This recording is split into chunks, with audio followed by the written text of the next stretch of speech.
ಶಿವಮೊಗ್ಗ ನಗರಾಭಿವೃದ್ಧಿ ಪ್ರಾಧಿಕಾರ ಸ್ವಂತದ್ದೊಂದು ಗೂಡು ಕಟ್ಟಿಕೊಳ್ಳೋಣ ಅಂತ ಕನಸು ಕಾಣ್ತಿದ್ದ ಜನರ ಕನಸಿಗೆ ತಣ್ಣೀರೆರಚಿದೆ. ಒಂದು ಸಣ್ಣ ಭೂಮಿ ನಮ್ಮದು ಅಂತ ಇರಲಿ ಅನ್ನೋರ ಆಸೆಯನ್ನ ಕಮರಿಸಿದೆ. ಸುಡಾ ಅಂದ್ರೆ ಶಿವಮೊಗ್ಗ ನಗರಾಭಿವೃದ್ಧಿ ಪ್ರಾಧಿಕಾರಕ್ಕೆ ಈಗ ಶಿವಮೊಗ್ಗದ ಜನರು ಹಿಡಿಶಾಪ ಹಾಕ್ತಿದ್ದಾರೆ.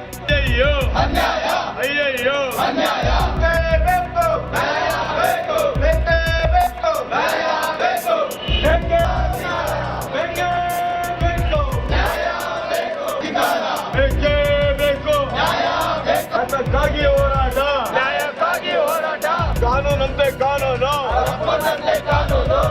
ಭ್ರಷ್ಟ ರಾಜಕಾರಣಿಗಳ ಧಿಕ್ಕಾರ.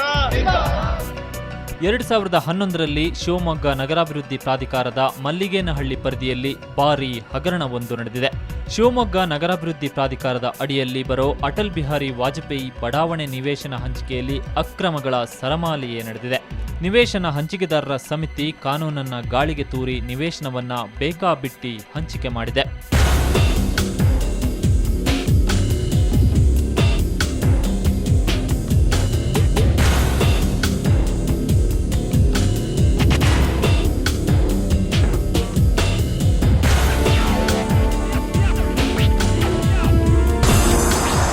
ಏನಿದು ಹಗರಣ? ಹೇಗೆಲ್ಲ ನಡೆದಿದೆ ಅಕ್ರಮ?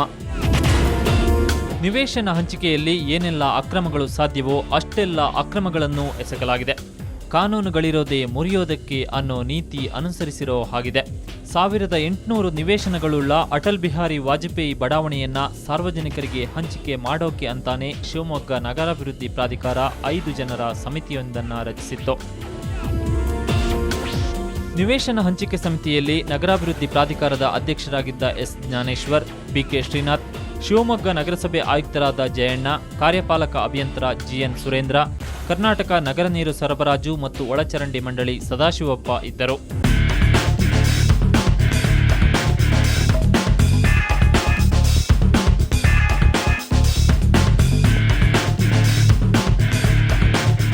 ನಿವೇಶನವನ್ನ ಹಂಚೋದಕ್ಕೆ ಅಂತ ರಚಿಸಲಾದ ಸಮಿತಿ ನಿವೇಶನಗಳು ತಮ್ಮದೇ ಆಸ್ತಿ ಅನ್ನೋ ಹಾಗೆ ಸರ್ಕಾರಿ ಜಾಗವನ್ನ ಕಬಳಿಸೋಕೆ ನಿಂತರು. ನಿವೇಶನ ಹಂಚಿಕೆ ಪ್ರಕ್ರಿಯೆಯ ನಿಯಮಗಳನ್ನ ಗಾಳಿಗೆ ತೂರಿ ಹಲವು ಅಕ್ರಮಗಳನ್ನ ಎಸಗಿದ್ರು.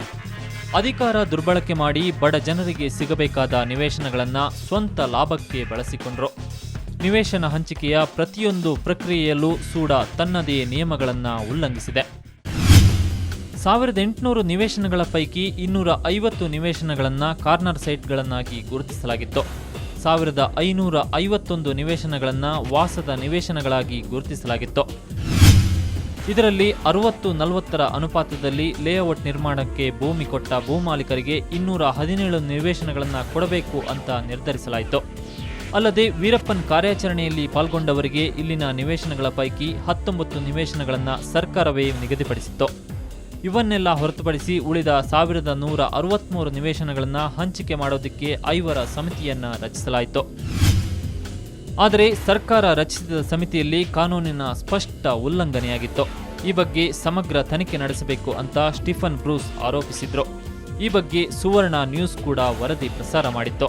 ಈ ಹಗರಣದ ಬಗ್ಗೆ ತನಿಖಾ ಸಮಿತಿ ಜಿಲ್ಲಾಧಿಕಾರಿಗೆ ತನಿಖಾ ವರದಿ ಸಲ್ಲಿಸಿದೆ. ಆ ಪ್ರಕಾರ ಇಡೀ ಹಗರಣದಲ್ಲಿ 22 ಅಕ್ರಮಗಳ ಸ್ಪಷ್ಟ ಉಲ್ಲಂಘನೆಯಾಗಿರುವುದು ಬೆಳಕಿಗೆ ಬಂದಿದೆ. ನಿಯಮಬಾಹಿರವಾಗಿ ಅಧ್ಯಕ್ಷ ವಿವೇಚನಾ ಕೋಟಾದಡಿ 142 ನಿವೇಶನ ಹಂಚಿಕೆಯಾಗಿದ್ದರೆ ವಿವೇಚನಾ ಕೋಟಾದಡಿ ಪ್ರಾಧಿಕಾರದ ನೌಕರರಿಗೆ 7 ನಿವೇಶನಗಳನ್ನು ನೀಡಲಾಗಿದೆ.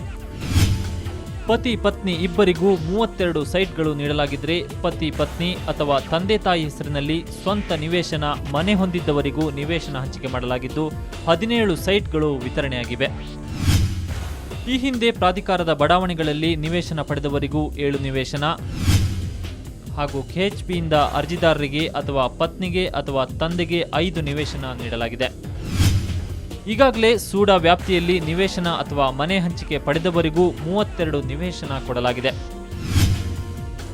ಒಂದೇ ಕುಟುಂಬದ ಸದಸ್ಯರಿಗೆ 59 ಸೈಟ್ಗಳು ಸೋಲ್ಡ್ ಔಟ್ ಆಗಿದ್ರೆ ಅಪ್ರಾಪ್ತ ವಯಸ್ಸಿನವರಿಗೂ 9 ನಿವೇಶನಗಳನ್ನು ಹಂಚಲಾಗಿದೆ.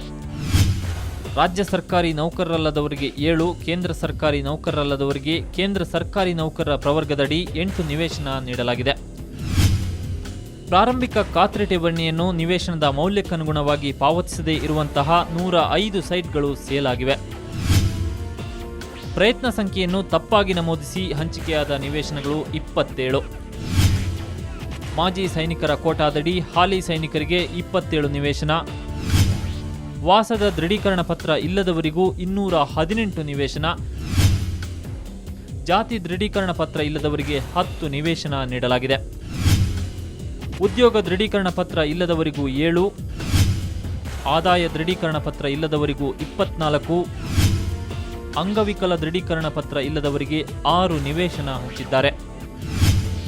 ನಿರ್ದಿಷ್ಟ ಪ್ರವರ್ಗ ಕೋರಿ ಅರ್ಜಿ ಸಲ್ಲಿಸಿದವರಿಗೆ ಬೇರೆ ಪ್ರವರ್ಗದಡಿ ನಿವೇಶನ ಹಂಚಿಕೆಗೆ ಪರಿಗಣನೆಯಲ್ಲಿ 41 ಘೋಷಣಾ ಪತ್ರಕ್ಕೆ ಸಹಿ ಇಲ್ಲದಿದ್ದರೂ 29, ಇತರ ನ್ಯೂನತೆಗಳು ಅಥವಾ ಅಕ್ರಮಗಳು ಇರುವ 109 ನಿವೇಶನಗಳನ್ನು ಹಂಚಲಾಗಿದೆ. ಪ್ರತಿ ಬಡಾವಣೆ ನಿರ್ಮಾಣಗೊಂಡಾಗಲೂ ಸರ್ಕಾರದ ರಿಯಾಯಿತಿ ದರದಲ್ಲಿ ಸೈಟ್ ಪಡೆಯೋರು ಪ್ರಾಧಿಕಾರದ ಸಿಬ್ಬಂದಿಗಳು. ನಂತರ ಅದನ್ನು ಹೆಚ್ಚಿನ ದರಕ್ಕೆ ಮಾರಾಟ ಮಾಡಿ 1ಕ್ಕೆ 3ರಷ್ಟು ಲಾಭ ಮಾಡಿಕೊಳ್ಳುತ್ತಾರೆ. 50 ಅಡಿ ಅಗಲ 80 ಅಡಿ ಉದ್ದದ 4,000 ಚದರ ಅಡಿಯ ನಿವೇಶನವನ್ನು 12 ಲಕ್ಷಕ್ಕೆ ಮಂಜೂರು ಮಾಡಿಸಿಕೊಂಡು ಅದನ್ನು 40 ಲಕ್ಷಕ್ಕೆ ಮಾರ್ಕೆಟ್ ದರದಲ್ಲಿ ಮಾರಾಟ ಮಾಡ್ತಾರೆ. ಹೇಗಿದೆ ನೋಡಿ ಕಚೇರಿಯಲ್ಲಿಯೇ ಕುಳಿತು ಸೂಡಾ ಸಿಬ್ಬಂದಿ ನಡೆಸುವ ರಿಯಲ್ ಎಸ್ಟೇಟ್ ವ್ಯವಹಾರ.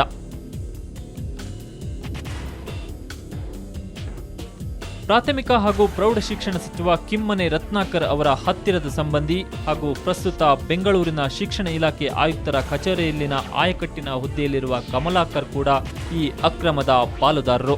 ಶಿವಮೊಗ್ಗದಲ್ಲಿ ಬಿಇಒ ಆಗಿ ಕರ್ತವ್ಯ ನಿರ್ವಹಿಸುತ್ತಿದ್ದಾಗ ನಗರಾಭಿವೃದ್ಧಿ ಪ್ರಾಧಿಕಾರದಿಂದ 40-60 ಅಳತೆಯ ನಿವೇಶನವನ್ನು ತಮ್ಮ ಹೆಸರಿಗೆ, ತಮ್ಮ ಪತ್ನಿ ರೇಷ್ಮಾ ಹೆಸರಿಗೆ 30-50 ಅಳತೆಯ ನಿವೇಶನವನ್ನು ಪಡೆದಿದ್ರು.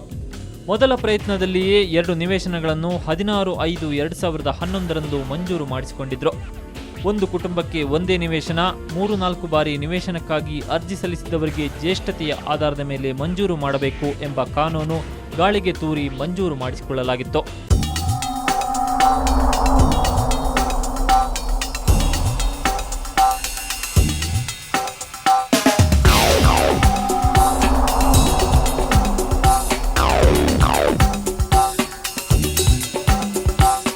ಹೀಗೆ ಎಲ್ಲಾ ಹಂತಗಳಲ್ಲೂ ನಿಯಮಗಳ ಸ್ಪಷ್ಟ ಉಲ್ಲಂಘನೆಯಾಗಿದ್ದರಿಂದ ಸೂಡಾ ಅಂತ ಚಿಕ್ಕದಾಗಿ ಕರೆಸಿಕೊಳ್ಳೋ ಶಿವಮೊಗ್ಗ ನಗರಾಭಿವೃದ್ಧಿ ಪ್ರಾಧಿಕಾರ ಸುಡುಗಾಡು ಅನ್ನೋ ಅಪಖ್ಯಾತಿ ಬಂದಿತ್ತು.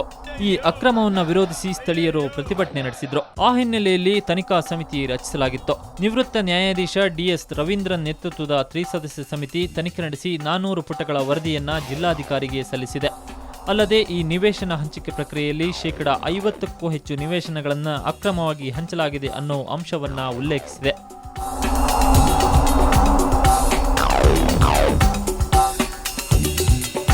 ಅವರು ಅಪ್ಲಿಕೇಶನ್ ರಿಕಾರ್ಡ್ ಒಂದು ಅಪ್ಲಿಕೇಶನ್ ಇರ್ತದೆ, ಅದರಲ್ಲಿ ಸಾಕಷ್ಟು ಕರೆಕ್ಟಾಗಿ ಮಾಹಿತಿ ಕೊಟ್ಟಿದ್ದಾರೆ. ಆ ಮಾಹಿತಿ ಪ್ರಕಾರ ಸೂಡಾದವರು ಅದನ್ನು ಪರಿಷ್ಕರಣೆ ಮಾಡಿ ಸರಿಯಾಗಿ ಸಬ್ಮಿಟ್ ಮಾಡಿದ್ದಾರೆ. ಆಮೇಲೆ ಯಾರ್ಯಾರು ಯಾವ ರೀತಿ ಪ್ರಭಾವ ಬೀರಿ ಮಾಡಿರುವುದು, ಏನು ತಪ್ಪು ಮಾಹಿತಿ ಕೊಟ್ಟರು ಅದನ್ನು ಗಣನೆ ತೆಗೆದಂಗೆ ಮಾಡಿದ್ದಾರೆ. ಹೀಗೆ ಸುಮಾರು ಒಂದು 22 ನಮೂನೆ ದೃಷ್ಟಿಯಿಂದ ನಾವು ವಿವಿಧ ರೀತಿಯಿಂದ ನಾವು ಅನ್ಯೂನ್ಯತೆ ಅಕ್ರಮಗಳನ್ನು ನೋಡ್ಲಿಕ್ಕೆ ಪ್ರಯತ್ನ ಮಾಡಿದ್ದೀವಿ. ಅದಕ್ಕೆ ಶೆಡ್ಯೂಲ್ ಅಂತ ಹೇಳಿದ್ವಲ್ಲ, ಅದರಲ್ಲಿ ಪ್ರತಿಯೊಂದು ಫಾರ್ಮಿಂದು ನಮಗೆ ಸಿಕ್ಕ ಇತಿಮಿತಿಯಲ್ಲಿ ಇನ್ನೂ ಇನ್ವೆಸ್ಟಿಗೇಷನ್ ಮಾಡಲಿಕ್ಕೆ ಅವಕಾಶ ಇದೆ. ನಾವು we are not police officers. ಅವ್ರು ಏನು ಕಂಡು ಬಂದಿದ್ದಾವಲ್ಲ, ನಿಮಗೆ we promise it is more than 50%. ಅಷ್ಟೇ ಹೇಳ್ತೀವಿ, ಎಷ್ಟು ಅಂತ ಹೇಳೋದಿಲ್ಲ, ಮೋರ್ ದೆನ್ 50%. ಅದರಂತೆ ಇದೀಗ ಮಾಜಿ ಅಧ್ಯಕ್ಷ ಎಸ್ ಜ್ಞಾನೇಶ್ವರ್, ಮಾಜಿ ಅಧ್ಯಕ್ಷ ದತ್ತಾತ್ರಿ, ಹಿಂದಿನ ಸೂಡಾ ಆಯುಕ್ತ ಸದಾಶಿವಪ್ಪ ಇವರುಗಳ ಮೇಲೆ ಕ್ರಿಮಿನಲ್ ಮೊಕದ್ದಮೆ ದಾಖಲಿಸಲು ನಿರ್ಧರಿಸಲಾಗಿದೆ. ನಿವೇಶನ ಹಂಚಿಕೆ ಸಮಿತಿಯ 5 ಮೇಲೂ ಕ್ರಿಮಿನಲ್ ಕೇಸು ದಾಖಲು ಮಾಡಲು ನಿರ್ಧಾರ ಕೈಗೊಳ್ಳಲಾಗಿದೆ.